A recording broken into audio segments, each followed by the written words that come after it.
Bonjour, Cédric du site formation informatique avec Cédric.fr. Alors nous voici rendus dans la troisième partie de la vidéo sur TrueImage, le meilleur logiciel pour faire des sauvegardes de Windows selon moi. Vous avez vu dans les premières vidéos comment faire l'achat, comment faire l'installation et comment mettre en place votre sauvegarde automatique tous les soirs. Et d'ailleurs on va regarder rapidement la mienne et s'apercevoir que dans la rubrique sauvegarde que j'avais créée, eh bien il a bien créé les différentes sauvegardes. Donc il avait fait initialement celle du 23, ensuite il a fait celle du 24, celle du 25, celle du 26 et lorsqu'il a été le moment de faire celle du 28, eh bien il a supprimé celle du 24 puisque c'est ce qu'on lui avait demandé. Donc tout a fonctionné correctement. Et là, eh bien, vous voyez, j'ai la sécurité que mon système est bien sauvegardé.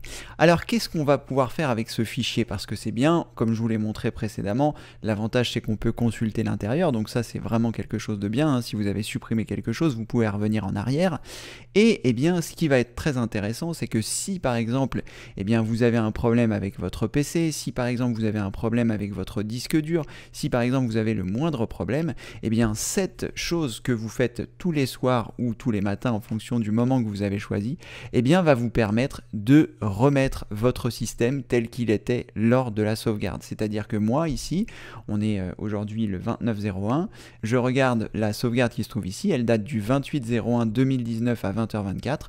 Eh bien si je souhaite récupérer mon PC à la date à laquelle il était, je vais me servir de ce fichier pour pouvoir réinjecter cette image sur mon PC. Alors sachez que lorsque nous allons faire ces manipulations, ça va effacer tout ce qu'il y avait sur le disque dur. C'est-à-dire que si par exemple vous utilisez ce fichier pour réinjecter votre sauvegarde du 28/01 en ce qui me concerne, toutes les données qui sont sur le PC seront effacées. Il va remplacer ce que vous avez actuellement par ça. Alors sachez que si par exemple votre disque dur est tombé en panne, vous pouvez acheter un disque dur d'au minimum la même capacité, c'est-à-dire que si vous aviez un disque dur de 512 Go, il faut au minimum racheter un disque dur de 512 Go, et si vous aviez des disques durs plus petits, vous pouvez prendre plus grand, mais vous ne pouvez pas prendre plus petit. Donc à partir de là, qu'est-ce qu'on va faire? Ce fichier-là, on va le mettre de côté, et puis se dire, comme ça, le jour où j'en ai besoin, ça me permettra de réinstaller. Et pour ce faire, pour réinstaller, pour que ce soit simple, nous allons créer un support de démarrage. Un support de démarrage, ça se fait soit sur une clé USB, soit sur un DVD, et ça va vous permettre de démarrer sur ce support lorsque vous allez vouloir réinjecter cette sauvegarde sur votre PC. Ça va vous permettre d'avoir un système autonome qui va vous permettre de détecter vos périphériques extérieurs pour pouvoir aller récupérer votre image et ainsi pouvoir réinjecter cette sauvegarde sur votre PC. Donc c'est ce que nous allons voir aujourd'hui. Nous allons voir les deux étapes qui composent cette réinjection de cette sauvegarde sur un nouveau, soit sur un nouvel ordinateur, soit sur un nouveau disque dur, soit sur votre disque dur actuel si vous aviez envie de revenir à l'état que vous connaissez. Alors, une petite précision, je viens de vous dire sur un nouvel ordinateur, c'est pas tout à fait exact parce que en fonction du système d'exploitation que vous utilisez, vous n'allez pas pouvoir réinjecter votre Windows 10 ici sur un Windows 7. Si vous réinjectez votre Windows 10, ça va réinjecter le Windows 10 tel qu'il était. Et si vous changez d'ordinateur, le fait qu'il n'y ait pas le même matériel, ça peut poser beaucoup de problèmes jusqu'au fait que ça ne redémarre pas. Ça, c'est si vous changez d'ordinateur. Attention, je ne vous conseille pas de le faire. D'ailleurs, si vous changez d'ordinateur, moi, ce que je vous conseille de faire, c'est de faire une réinstallation complète. Et ensuite, rien ne vous empêche de récupérer les éléments qui sont ici pour pouvoir les réinjecter en double-cliquant dessus et en allant consulter les choses de votre sauvegarde. Donc, nous allons voir ça, comment créer un support. Donc, nous allons nous rendre sur le logiciel Acronis, puisque c'est lui qui va nous permettre de créer ce support. Donc, je vais cliquer ici, je vais lancer le logiciel Acronis TrueImage. Donc là, on est dans la version 2019. Si vous avez une version plus récente, là, aujourd'hui, on est le 29/01/2019. Donc, pour l'instant, la dernière version, c'est Acronis TrueImage 2019, mais si vous avez une version plus récente, sachez qu'il faudra trouver l'équivalent. Donc moi ici, je vais utiliser une clé de 4 Go en USB 2. Pourquoi est-ce que j'utilise de l'USB 2? Parce que si j'avais une clé USB 3, ça pourrait poser problème dans certaines configurations. Parce que des fois, l'USB 2 n'est pas capable de lire l'USB 3. Normalement oui, mais on ne sait jamais. Donc on va créer une clé, moi je crée ça sur une clé USB 2. Si vous n'avez pas le choix parce que vous ne trouvez plus de clé USB 2, ça n'est pas très grave, je pense que ça devrait fonctionner. puisque dans les nouvelles versions d'Acronis, je pense qu'ils ont intégré un certain nombre de pilotes qui permettent que la clé soit reconnue. Donc qu'est-ce qu'on va faire? Eh bien ici, on va se rendre dans Outils. Là, on va voir un ensemble de choses qui sont disponibles, les différents outils qui sont disponibles dans Acronis. Peut-être j'aurai l'occasion de faire d'autres vidéos sur les autres outils. Pour l'instant, on va se concentrer sur le support de sauvegarde. Et à partir de là, on va choisir ici « Générateur de support de secours ». Donc, on clique ici. Et il va nous proposer un certain nombre d'options, enfin normalement. Je ne l'ai pas encore fait avec la version 2019, donc on va le faire ensemble. Là, vous avez plusieurs possibilités, soit simple, soit avancé. On va regarder ce qu'il y a dans avancé pour voir ce qu'il nous propose. Il vaut mieux toujours choisir avancé, et puis après, si on voit qu'on s'en sort pas, revenir sur simple, mais au moins toujours voir les options qui nous sont proposées. Donc ici, on va choisir avancé. À partir de là, eh bien, il nous demande si on souhaite faire ça pour un support basé sur WinPE ou un support basé sur Linux. On va regarder ici, support basé sur Linux. Et à partir de là, eh bien, il va nous demander ce qu'on souhaite faire. Donc en fonction de ce que vous souhaitez faire, si vous souhaitez faire ça sur un CD, eh bien, vous allez choisir ici Fichier image ISO. Et si vous voulez directement le mettre sur une clé USB, eh bien, c'est ce que nous allons choisir ici. Nous allons choisir notre clé USB que nous venons d'intégrer, cette clé USB. Donc on va choisir la clé USB. Si vous voulez mettre ça sur un CD, vous allez cliquer ici. Il va vous télécharger donc une image d'Acronis. Et avec le logiciel, par exemple, CD Burner XP, vous allez créer cet ISO sur un CD ou sur un DVD. Ici, nous, comme on le fait sur une clé USB, on va choisir clé USB. Donc on choisit le support qui est intégré, il nous dit que l'espace nécessaire est de 612 mégas, donc pas de problème, c'est une clé qui fait 4 Go, donc on va pouvoir le faire. Et ensuite, eh bien, on va choisir, moi je vais choisir ici formater le support pour pouvoir me faire une clé USB dédiée et ne pas me servir d'autre chose sur cette clé. Donc je vais formater le support et je vais lui dire de démarrer. Ensuite, je clique ici sur Continuer. Voilà, la clé a été créée avec succès et il nous explique un petit peu comment est-ce qu'on va pouvoir s'en servir. Donc là, je vais fermer et je vais vous l'expliquer puisque je vais même vous le montrer. Donc là, je ferme l'indicateur, je ferme le logiciel et normalement, notre clé USB qui se trouve ici, vous voyez, Acronis, elle est prête à être utilisée pour faire en sorte que l'on redémarre sur la clé pour pouvoir redescendre notre image. Donc comment est-ce que ça va se passer? Admettons que vous avez eu un souci et que il faut revenir, il faut que vous puissiez réinjecter votre sauvegarde. Donc cette clé USB que nous venons de faire, vous allez la garder précieusement dans un coin puisque vous savez que c'est ce qui va avec votre sauvegarde. Pourquoi pas la laisser d'ailleurs avec le disque dur qui contient le fichier de votre sauvegarde. Et ensuite, eh bien, lorsque vous allez démarrer votre ordinateur, vous allez choisir le périphérique de démarrage. Donc quand vous démarrez votre ordinateur, normalement, vous voyez quelque chose à l'écran, c'est le BIOS, et il vous indique pour choisir votre support de démarrage, appuyez sur Échappe, ou appuyez sur F12, ou appuyez sur F11, ou appuyez sur F9. Ça dépend de chaque système. Donc là, je ne peux pas vous donner la touche qui va vous permettre de faire ça, mais en tout cas, eh bien, il faudra que vous puissiez savoir quelle est cette touche. Et lorsque vous avez appuyé sur cette touche, vous allez arriver sur ce que l'on appelle le menu de démarrage. Et il va vous laisser choisir sur le périphérique sur lequel vous souhaitez démarrer. Et ce périphérique, évidemment, ce sera votre clé USB. Donc cette clé USB, ou alors ça peut être le CD si vous êtes passé par l'intermédiaire du CD. Donc qu'est-ce que nous allons faire ici? Eh bien, je vais simuler cette manipulation. Donc j'ai créé une machine virtuelle. Donc une machine virtuelle, c'est quoi? Eh bien, c'est tout simplement un Windows dans mon Windows, c'est ce qui va me permettre d'enregistrer les différentes manipulations qui se trouvent ici. Donc ici, je suis là et je vais lui indiquer que je souhaite démarrer sur la clé. Donc vous, ce ne sera pas du tout pareil, hein. C'est quand votre ordinateur démarre, il faut soit aller dans le BIOS, si vous avez vraiment un ancien PC, soit vous avez une commande qui vous permet de choisir le périphérique sur lequel vous souhaitez démarrer. Mais concrètement, ce sera à peu près pareil ici. Donc moi, je vais faire une pause à cette vidéo. Je vais choisir le support de démarrage que je souhaite et ensuite on va pouvoir, je vais pouvoir vous montrer comment est-ce que ça se passe concrètement. À tout à l'heure. Allez, nous voici de retour. Donc là, j'ai fait en sorte que ma machine virtuelle démarre sur le CD, enfin sur le média que vous avez choisi, que ce soit la clé USB ou le CD, pour que ça démarre, que votre ordinateur démarre sur celui-ci. Donc je ne vais pas revenir sur ce que je vous ai indiqué tout à l'heure. Là, je fais juste démarrer ma machine virtuelle. Je vais faire peut-être une pause parce que la dernière fois que j'ai fait ça, ça a planté l'enregistrement. Peut-être ça va faire pareil, donc je vais attendre d'avoir redémarré pour faire. On va bien voir. Allez, je clique sur démarrer et puis on va voir si l'enregistrement s'arrête. Pour l'instant, tout va bien et il est parti. Donc j'ai fait deux choses. La première, c'est que j'ai fait en sorte qu'il démarre sur la clé, et comme vous pouvez le voir ici, il a démarré sur la clé. Donc vous allez avoir quelque chose de similaire lorsque vous aurez réussi à faire ce que je vous indiquais. Je vais passer en plein écran pour que ce soit plus clair et puis que voilà, que tout soit ok. Ça change pas grand chose, mais voilà, comme ça vous avez tout. Donc là, j'ai oublié d'appuyer sur le bouton, donc il a démarré Windows. Très très mauvaise chose. C'est pas grave, vous pourrez le voir. Je vais réarrêter mon Windows, je le redémarrerai après. Il n'y a pas d'incidence particulière. Donc là, il se charge, voilà, et à partir de là, je vais sélectionner le premier, Acronis True Image. Vous avez différentes versions ici, mais le 64 bits, j'ai trouvé qu'il ne fonctionnait pas très bien, donc on va partir sur l'Acronis True Image normal.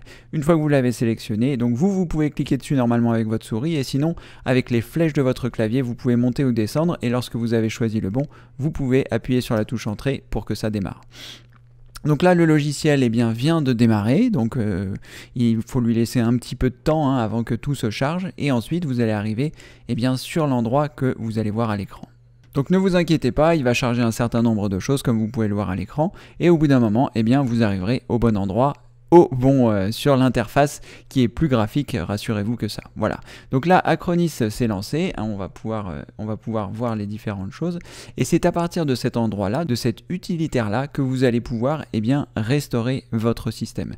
Donc comment ça va se passer? Là, vous allez choisir ici restaurer. Nous allons restaurer la sauvegarde que nous avions. Donc on va choisir restaurer ici, et on va choisir mes disques pour pouvoir réintégrer les partitions que nous avions sauvegardées, comme je vous l'avais montré dans la vidéo précédente, que nous avions sauvegardées pour pouvoir remettre ça. Donc on va choisir, j'ai été un peu vite, on va choisir donc restaurer, et ici on va choisir mes disques. Il faut que vous soyez ici dans accueil, ne soyez pas dans un autre onglet, parce que si vous cliquez vous allez pouvoir arriver sur d'autres onglets. Il faut que vous soyez ici sur accueil et choisir restaurer mes disques. À partir de là, vous allez lui dire à quel endroit se trouve l'archive de votre disque. Donc l'archive de notre disque, elle se trouve donc à l'endroit que vous l'avez mis. Donc moi ici, elle est sur un disque dur externe, puisque c'est ce que je vous avais conseillé de faire, c'est ce que j'ai fait aussi. Et donc on peut s'apercevoir que mon image est ici. Donc je vais la sélectionner. Vous reconnaissez le symbole que vous aviez sur votre Windows. Et une fois que vous l'avez sélectionné, vous allez cliquer sur OK. Alors moi ici je rencontre des difficultés, je ne sais pas pour quelle raison il ne veut pas la retrouver. Ça n'est pas très grave. J'ai d'autres, elles sont ici, elles se retrouvent ici. Donc ne vous inquiétez pas, on va pouvoir utiliser celle-là. Donc tout ça, c'est celle-ci. Il y a d'autres ghosts, mais n'en tenez pas compte. Vous, normalement, vous en aurez qu'un, ou peut-être 4 ou 5 en fonction d'eux. Il faudra choisir la date. Donc moi, je vais choisir celle que j'ai copiée il n'y a pas très longtemps, le 23. Je vais la sélectionner et je vais cliquer ici sur Suivant. À partir de ce moment-là, il va analyser l'archive et voir ce qu'il y a à l'intérieur. Donc c'est là que vous allez choisir ce que vous souhaitez faire. Donc ici, nous, ce que nous souhaitons faire, on part du principe qu'on veut tout redescendre. C'est-à-dire on va restaurer les disques entiers et les partitions. C'est-à-dire tout ce qu'on avait sauvegardé, on veut le restaurer sur une partition pour pouvoir que notre disque soit à nouveau démarrable, qu'on puisse démarrer sur Windows, etc. Vous avez aussi la possibilité de restaurer les fichiers et les dossiers choisis, mais ce n'est pas ce que nous allons faire ici. Ici, on va vraiment choisir restaurer les disques, on remet tout dessus. Vous voyez, méthode de restauration, restaurer les disques. Donc après, je vais cliquer sur Suivant. Et là, il nous dit quoi restaurer. Donc ça, c'est en fait la sauvegarde que vous faites tous les soirs ou tous les matins en fonction de ce que vous avez choisi. Elle sauvegarde l'ensemble des choses qui sont ici, c'est-à-dire l'intégralité de notre disque qui faisait sur mon disque C 231 Go. Donc vous allez cliquer ici sur disque et ça va sélectionner toutes les partitions qu'il va vouloir réinstaller. Donc il y a la partition de votre système qui est ici, il y a le Master Boot Record MBR qui est donc les informations qui permettent à Windows de démarrer, et il y a différentes choses, donc des partitions que Windows a créées lorsqu'il s'est installé. Une fois que vous avez sélectionné ça, vous allez cliquer sur Suivant. Donc là, on ne fait simplement que lui dire, eh bien voilà, je sais que c'était cette archive, je veux que tu me restaures tout ça et je veux que tu me le restaures sur la destination. Donc là, je vais cliquer sur Suivant et là, normalement, on va rencontrer des difficultés. En tout cas, en ce qui me concerne, vous n'aurez pas de difficultés parce que à partir de cet endroit-là, il va vous demander la destination sur laquelle vous souhaitez redescendre votre image. Moi, ici, j'ai des difficultés parce que je suis dans une machine virtuelle, c'est pas vraiment, ça simule un peu le processus que vous allez avoir. faire, mais vous ce sera voilà natif, alors que moi c'est émulé, c'est-à-dire c'est virtualisé, et donc le comportement n'est pas exactement comme celui que vous allez avoir.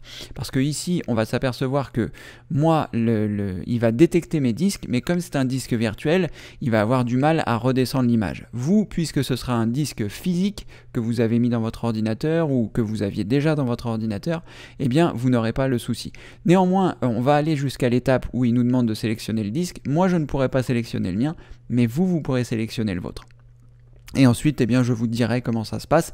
Et puis, quoi qu'il arrive, dans une vidéo en pratique avec Cédric, je vous referai ça quand je réinstallerai mon ordinateur, parce que c'est prévu que je le fasse. Donc, je vous filmerai mon écran pour que vous puissiez bien voir comment est-ce que ça se passe. Donc là, on va patienter un petit peu le temps qu'il détecte mes disques. Je sais que c'est un processus qui a pris longtemps tout à l'heure, parce qu'il ne sait pas comment réagir avec de la virtualisation. Mais en tout cas, eh bien là, je fais une pause et on se retrouve dès qu'il a avancé. Vous, normalement, cette étape-là sera relativement rapide parce qu'il va détecter les disques que vous avez sur votre ordinateur et il verra tout de suite vos disques physiques, donc vous pourrez choisir celui que vous souhaitez. Je mets une pause et je vous dis à tout de suite. Donc voilà, une fois que vous avez terminé, il va vous permettre de sélectionner le disque sur lequel vous souhaitez redescendre votre image. Donc moi ici, si j'avais dû choisir, eh bien j'aurais choisi mon lecteur 1, qui est mon disque VirtualBox. Je ne vais pas le faire parce que je ne peux pas le faire, vous voyez, je ne peux pas le sélectionner. Mais vous aurez votre disque dur que vous pourrez sélectionner ici.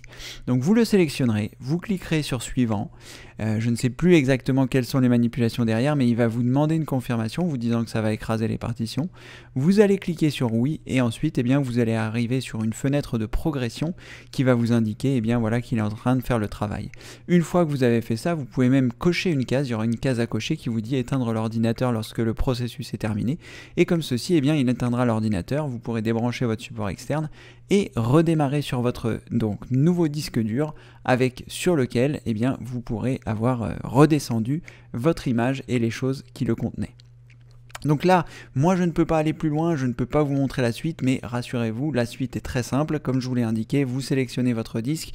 Une fois que votre disque est sélectionné, vous indiquez voilà, que vous souhaitez bien effacer les partitions, vous cliquez sur suivant, vous avez la progression et c'est terminé. L'ordinateur s'éteindra si vous avez coché la case. Vous n'aurez plus qu'à débrancher votre support ou à enlever le CD, redémarrer sur votre Windows et votre Windows sera à la date à laquelle vous aviez les différentes choses. Donc là, malheureusement, je ne peux pas aller plus loin, donc je vais cliquer sur annuler, mais c'est comme ceci que vous allez pouvoir eh bien, réussir à réinstaller votre Windows avec ce merveilleux logiciel qui est Acronis TrueImage. Je ne vais pas aller plus loin, je vais quitter ma machine virtuelle, je ne sais pas trop comment je vais faire, mais ne vous inquiétez pas, je vais trouver une solution. Voilà, éteindre. Mais en tout cas, eh bien, vous savez désormais comment faire pour pouvoir récupérer votre sauvegarde, votre image sur eh bien, les dernières choses que vous auriez fait. C'est vraiment un logiciel génial. C'est vraiment quelque chose qui m'a sauvé la mise. Vous allez pouvoir faire des ghosts, vous allez pouvoir faire plein d'autres choses. Mais en tout cas, vous savez désormais comment faire pour eh bien, restaurer une sauvegarde. Maintenant, je vais vous montrer une dernière chose parce que eh bien, si vous n'avez pas envie de faire de créer le support sur clé USB comme je vous l'ai montré en première partie de cette vidéo, je me dis que à la fin de celle-ci, c'est-à-dire maintenant, je vais vous montrer comment faire. Parce que eh bien, ça peut être intéressant aussi de l'avoir sur CD. Des fois, il y a des personnes qui n'ont pas d'USB ou des fois l'USB n'est pas bien détecté. Donc par l'intermédiaire eh bien, du lecteur CD, ça peut des fois fonctionner un petit peu mieux. Donc vous vous souvenez, lorsque nous avons créé la clé USB, eh bien, il nous a demandé eh bien, de mettre la clé, il a fait tout seul. Là, il va falloir en fait utiliser un logiciel tierce pour pouvoir graver notre image ISO. Mais avant de pouvoir graver notre image ISO, il va falloir la récupérer. Donc on va se rendre dans le logiciel Acronis, on va se rendre dans Outils, on va se rendre dans Générateur de support, comme on a fait en début de cette vidéo. Et ensuite, eh bien, on va choisir, je ne sais pas si j'ai cliqué, peut-être que oui, peut-être que non. Là, c'est sûr, j'ai cliqué, donc on va patienter. Et ensuite, eh bien, à partir de là, il est passé en arrière-plan. C'est pour ça. Alors, voyez, quand il se passe rien et que, voilà, regardez bien en bas, voir si vous n'avez pas une autre occurrence, parce que là, donc j'avais cliqué, et lui, il est passé en arrière-plan, il est ici, mais il ne me l'avait pas signifié. Donc, ça peut vous arriver, c'est une bonne astuce. Donc, une fois qu'on avait fait ça, on avait choisi avancer, on avait dit sur une base de Linux. À partir de là, nous ici on avait choisi notre clé USB, mais là ce que l'on va faire c'est fichier ISO. Donc vous allez cliquer sur fichier ISO et il va vous proposer d'enregistrer un fichier ISO. Donc là moi je l'avais déjà fait, bon, je vais le refaire, donc je sélectionne mon fichier ISO, je clique sur enregistrer. Là, il ne vous dira pas qu'il existe déjà puisque vous ne l'avez pas encore fait. Et là, eh bien, il va vous proposer de créer ce fameux CD qui sera bootable. Donc je clique ici sur continuer. Il est en train de générer les fichiers. Il va me le faire apparaître sur le bureau ici normalement. Fermé. Alors pourquoi est-ce que je ne le vois pas? Je ne sais pas, peut-être parce qu'il est sur un autre écran. On va regarder ça ensemble. Voilà, effectivement, comme je l'ai écrasé en fait d'une ancienne... de quelque chose que j'avais déjà fait, finalement il est là. Donc comme vous pouvez le voir, le fichier se trouve à cet endroit. Et donc à partir de ce fichier, nous allons utiliser le logiciel qui s'appelle CD Burner XP. Donc moi il est déjà installé sur mon ordinateur, mais si vous ne savez pas comment l'installer, j'ai fait une vidéo dans les vidéos outils formation, je vous la mettrai aussi sous cette vidéo, qui vous permet d'apprendre à utiliser le logiciel CD Burner XP, qui est un logiciel pour graver qui est gratuit. Donc dans ma véritable trousse à outils, vous trouverez ça, mais je vais vous mettre le lien ci-dessous. Je vais essayer de le retrouver rapidement malgré tout. CD, comment graver un CD ou un DVD, la vidéo se trouve ici, je vous la mettrai donc sous celle-ci, ça vous permettra normalement de voir, je vais juste vérifier que ce soit bien ça. Voilà, c'est bien le logiciel CD Burner XP, donc je vous explique comment l'installer. Et là, eh bien, on va l'utiliser tout de suite. Donc pour l'utiliser, je vais le lancer évidemment, CD Burner XP, voilà, donc le logiciel vient de se lancer, ça ressemble à ça, vous allez voir c'est un jeu d'enfant. Donc il faut évidemment que vous ayez un CD ou un DVD vierge, l'image fait 600 mégas donc vous pourrez la mettre sur un CD, ça c'est la bonne nouvelle, donc vous n'êtes pas obligé de brûler un DVD si vous avez juste des CD. Et ensuite vous allez choisir ici, graver une image ISO. Vous sélectionnez ce menu, vous cliquez sur OK et à partir de là il va vous demander de sélectionner l'image que vous souhaitez graver. Donc vous cliquez sur explorer, vous sélectionnez votre image qui s'appelle donc Acronis bootable média, vous cliquez sur ouvrir. À partir de là vous allez choisir donc le nombre de copies, on va laisser ça sur 1, on va laisser en fait tous les paramètres par défaut. Ici, moi, je n'ai pas de lecteur CD, donc je ne vais pas pouvoir vous montrer le processus dans son intégralité. Mais vous devriez ici avoir périphérique de destination et le nom de votre lecteur CD. Ensuite, une fois que vous avez fait ça, eh bien, vous allez choisir simplement graver le disque. Et lorsque vous allez cliquer sur graver le disque, eh bien, vous allez voir ici la progression. Et une fois que c'est terminé, eh bien, votre CD sera prêt. Il sera bootable, c'est-à-dire que vous pourrez faire comme je vous ai expliqué tout à l'heure avec la clé USB, c'est-à-dire choisir votre périphérique de démarrage. Et ainsi, eh bien, vous arriverez sur le même menu que moi, que j'ai eu tout à l'heure pour sélectionner mon image pour pouvoir la redescendre sur mon disque dur. Et comme ceci, eh bien, ça vous permettra, si vous préférez utiliser un CD, le faire avec cette méthode. Donc, dans cette vidéo, nous avons vu comment créer un support sur clé USB dans la première partie. Ensuite, je vous ai montré comment redescendre une image que vous aviez créée, donc une sauvegarde que vous aviez créée. Et là, dans la dernière partie, je vous ai montré comment créer un support sur CD. Donc, vous avez toutes les méthodes désormais pour bien récupérer votre sauvegarde ou bien la remettre à l'endroit de votre choix. Voilà, j'espère que cette série de vidéos sur TrueImage vous a plu. Si toutefois vous avez des questions complémentaires, sachez que dans la rubrique d'aide, il y a le dépannage informatique qui est disponible. C'est un service où Jérémy et Guillaume peuvent répondre à vos questions pour pouvoir utiliser au mieux soit ce logiciel-là, soit si vous avez des questions, soit si vous avez besoin d'installer quelque chose. Bref, ils sont là pour vous aider et comme ceci, eh bien, ça vous permet d'avoir tout le support, à la fois le support en vidéo que je vous ai indiqué, ou alors le support avec Jérémy et Guillaume si vous avez besoin. Voilà, nous allons continuer évidemment le pilier numéro 3 sur les sauvegardes complètes. Il y a la série sur le NAS maintenant qui arrive. On a couvert selon moi les choses les plus importantes. Maintenant le NAS c'est que du bonus on va dire, mais vous savez désormais comment tout sauvegarder et surtout avec ces 3 dernières vidéos sur TrueImage, vous êtes 100% à l'abri. Si cette vidéo vous a plu, n'hésitez pas à mettre un pouce en l'air, n'hésitez pas à vous abonner si ce n'est pas encore fait, et puis, comme le veut la tradition, je vous dis à très bientôt pour une prochaine vidéo. Merci, au revoir.